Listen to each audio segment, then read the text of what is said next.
Hey guys, it's Kelly and welcome back to my channel. Today we are touring a redesigned 2026 Honda Passport. Now this is a 5-passenger sporty SUV, and spoiler alert, I am loving this car.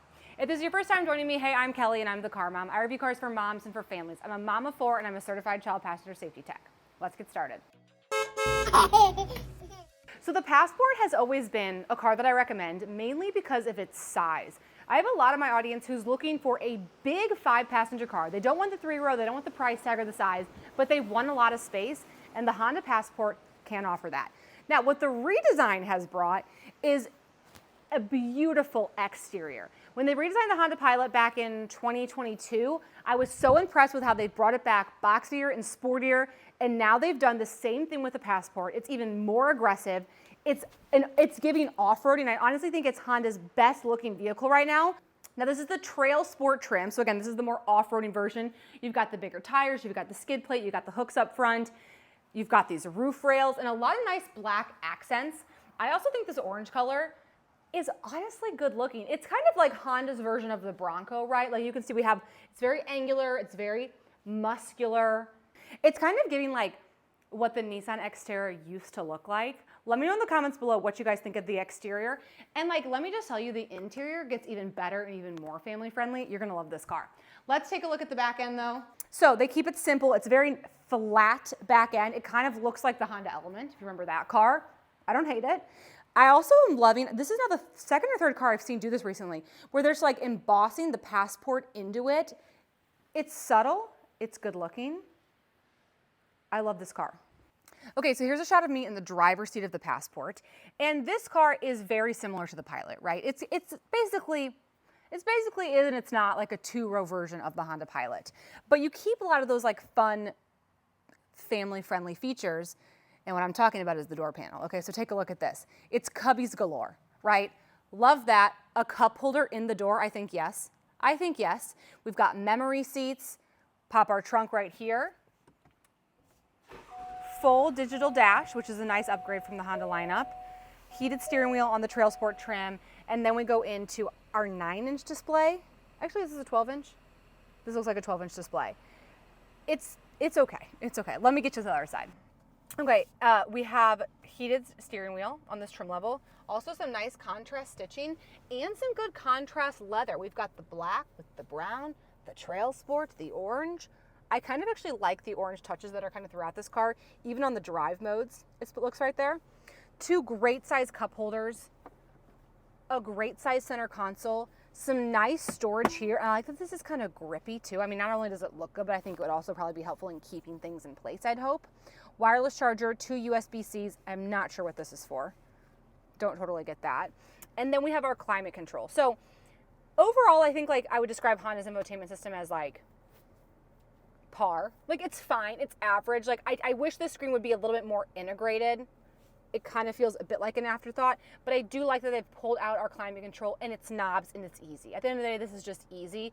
You can also easily control your rear air settings. You can lock the rear air from here. You're not digging through the infotainment screen.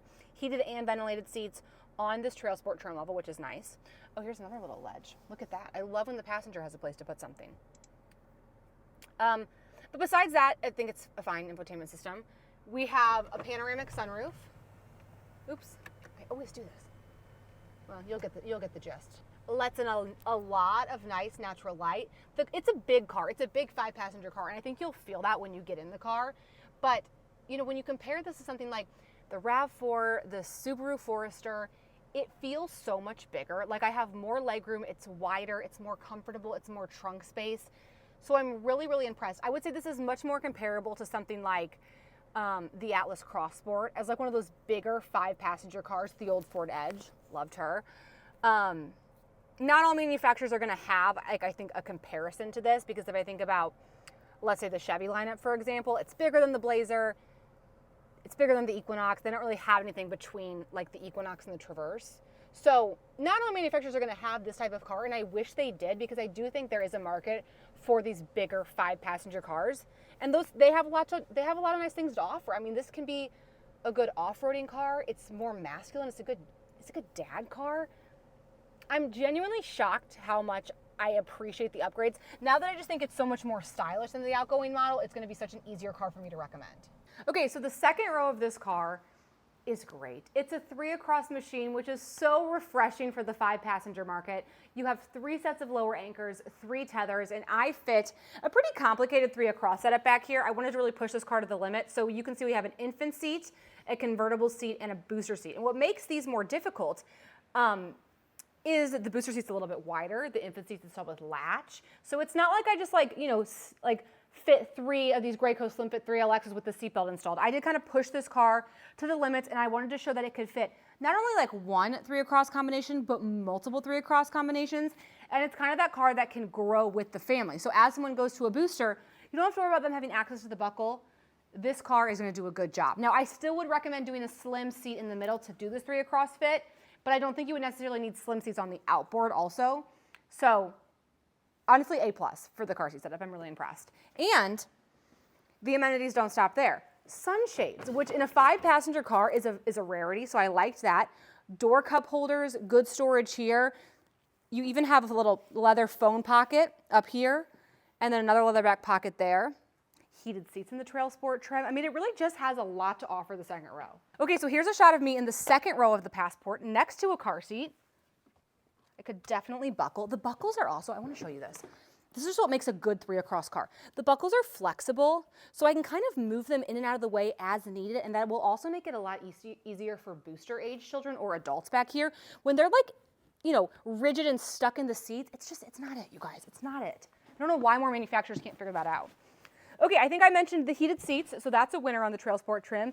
2 USB-Cs down there, no ceiling vents. That's probably its Achilles heel at this point, but I mean, I think the only 5-passenger car that even makes ceiling vents is like the Range Rover, so I can't really knock it. Just 2 little vents back there though. I love the carpet, like the heather.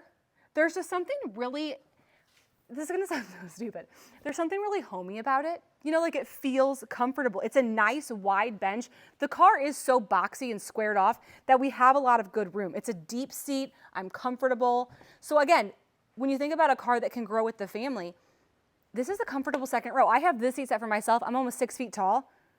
I'm still 6 feet tall back here, and I'm super, super comfortable. And the door panel, again, like just to highlight that, that's awesome to have those cup holders back there. I'm obsessed. Okay, so here's the shot of the trunk. And I mean, such a benefit of a 5-passenger car is you have so much freaking trunk space. I need to grab a stroller. So this is the UPPAbaby Vista. This is a full-size stroller. I mean, all day. You could fit 2 of them. Awesome. Awesome, awesome, awesome. You can fit a wagon back here, still have room for the Costco haul. Another thing I really like is the extra storage compartment. So you flip this up here, extra storage. This is a good place to store like extra clothes, a travel potty, towels, extra shoes, sports equipment, and then you can safely put it all away. And then here we have our spare tire. Also, there's a lot of good cubbies back here, okay? Cubby here, and then the same thing on the other side. That extra storage is just that little thing that just makes the car work a little bit better for you. When you have a dedicated place to put like diapers and a wipes or like a gallon of milk when you go to the grocery store, just overall makes the experience a little better. It does have a power tailgate, as I showed you, but one like kind of extra button it has is if you hit this button on the interior right here, let's say like the last thing you were doing was like you were grabbing something out of the truck and then you were heading inside. When you hit this button, it will lock the car as the trunk goes down. And if you don't want to do that, you just have your standard power tailgate button. So anyway, guys, that's going to wrap up this 2026 Honda Passport tour. Let me know in the comments below what you think of this car. Overall, Honda, I'm being picky with the infotainment system. I'm impressed and I'm proud of you. I think this is a really, really good option for families.